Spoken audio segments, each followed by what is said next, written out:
Will there be a property crash in 2022? I get asked this question a lot. I want to do a video about this because to give you guys a bit of an understanding about the Australian property market. Now, Australia's property market is different to the US property market, the Canadian property market, Europe property market. Every market is very different. Is extremely different. Now, we're not like America, and you got your economists here in Australia, Steve Keen, and you got Harry Dent over in America talking about the Australian economy, housing bubble, and it's going to burst, and we're going to go into a massive recession. Now, property is held. The Australian property market.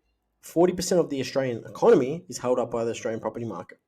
So, the Australian governments will do everything in their power to not let the economy crash or the Australian property market crash. Because if you've got 40% of that economy is tied up by their property market, the last thing they want is that the crash, because what happens then, there's going to be a massive, massive recession. Now, I'm not saying there's never going to be one. I'm not saying there's never going to be a depression either, but I'm saying there's things that drive property markets. Now, at the moment, if you get a map of Australia and you throw a dart at that map of Australia, that region is going to be on fire.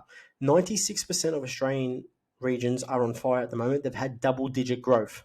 Now, which is amazing, because the national Australian average growth rate is 6%. That's Australia-wide. So to have a double-digit growth all over Australia all at the same time is something that happens once every decade.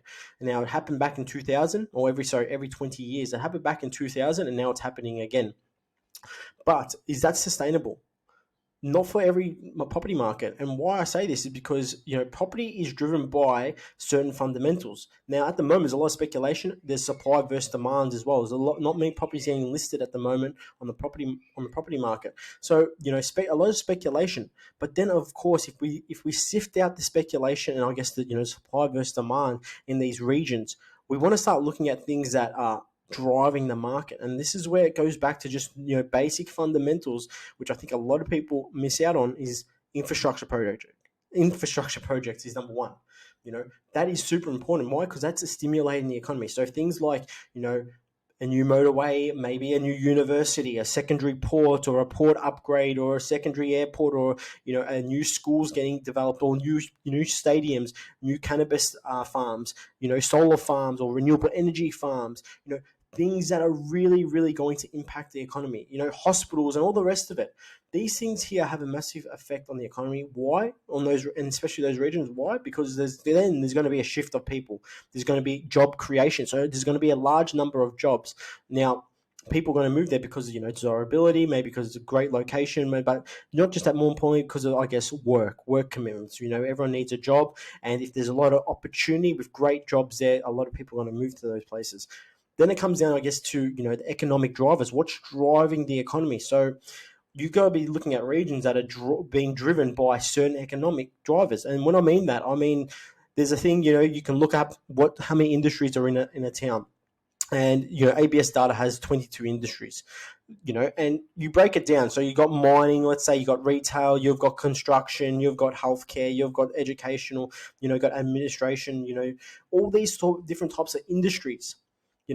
You want to make sure that there's a large majority of industries driving a particular market. You don't want to invest in a market where it's only reliant on mining, for instance. Look at Port Hedland and some other Gladstones that they've had, just one sector dominating the market, or the region. And when something happens, and let's say the mining stops or slows down, what happens? There's a property crash, and it's happened in the past. So when you're looking at things like this, you want to make sure there's a large number of economic drivers of industries there, improving the region, creating jobs, stimulating the economy, increasing the GDP in that region every single year, and showing that there's, gross domestic product that is growing every single year. So that's going to show you that there's something happening here. And these are slow signs. Like, property markets aren't like, stock exchange, where they just shoot up of the sky, or like a Bitcoin, they shoot up out of nowhere. This is something that you can see, and you can have a look at things at data, and you can see what's going on. So is there going to be a crash? Look, I think there's going to be a lot of markets that aren't going to have that sustainable growth for a long period of time. we're seeing now. There's massive growth, but is that sustainable? Not necessarily. There's going to be those markets that are going to sustain that growth for another 5 or more years. And why? It's because of these economic drivers, these fundamentals, these infrastructure projects, movement of people, and all the other little things that come with property when it comes to data. Now, these other towns and these small regional towns or rural towns and things that don't really have massive, influence by drivers, those markets are the ones that probably you don't want to be investing in, because that's going to, there might be a side trending, or there could even be possibly a downward trend in the future. But there is going to be a slowdown, I believe. There is going to be a slowdown, but not every market's treated equally. Like I said, we look at things that are a little bit different from your traditional way of investing. So we want to make sure that that property that we're purchasing for our clients, or if you're going to do it yourself, you want to make sure that that property is going to grow for the next 5 to 10 years with what's going on, because of the influence in the market. We don't want to be investing in a market where there's speculation. Now, if we talk back to, your Sydneys and Melbournes, they've had their massive growth phases, back from 2012 onwards, 2016, 17. And there was a lot of things happening in those economies. There was a lot of infrastructure projects, a lot of creation of, industries, etc. Now, things have changed, and now you're starting to see different things happen.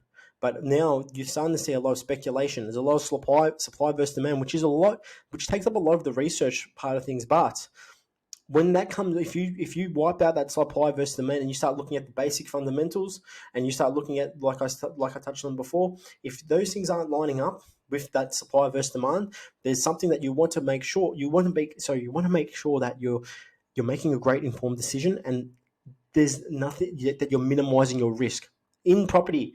When you're an investor, when you're an entrepreneur, when you're a business owner, you need to take risks, they say, which is correct. But you've got to minimize the risk. You got to have calculated risk. You got to make sure that you're taking this at step, and you've done your due diligence, you've done your research, and you know that there's nothing that's going to happen to the market. Of course, you can't predict everything. You can't predict if there's something happens to interest rate. You can't predict if there's another virus or another strain that comes out. You can't predict if a bomb goes off, or, there's a terrorist attack. You can't predict these things. But you just look at the basic fundamentals that we can look at, infrastructure project, movement of people, economic drivers, etc. And then looking at the supply versus demand and all the other fundamentals that come with property, you're making a calculated risk decision, where you're purchasing a property without any due diligence and just purchasing because of speculation, and you haven't done your research. Those markets, will suffer. Not just that, you will suffer if you don't take the right action. So can there be a crash? I don't think so. I think there's going to be a lot of markets trending sideways after 2021, and I believe there's going to be those performing states or regions, I should say, or suburbs even, that are going to perform for that long period of time, for the 5 to 10 years, because like what I just stated. Now, dragged on a bit, I've probably repeated my words, but this is crucial, because a lot of people just follow the herd. Don't follow the herd. Do not follow the herd. Go the other way. Get advice, speak to the right people, and just don't think there's going to be a boom just because someone's just saying it. There has to be evidence. Now, like I said, what I've talked on about, we'll see in the following year what happens in the property market. But like I said, there's a lot of things pushing the market. If interest rates do go up, which the fixed rate has, so if you don't know, the fixed rate used to be, you could get a fixed rate under 2%, so in the ones, 1.9, 1.7%. Now that fixed rate has actually come up.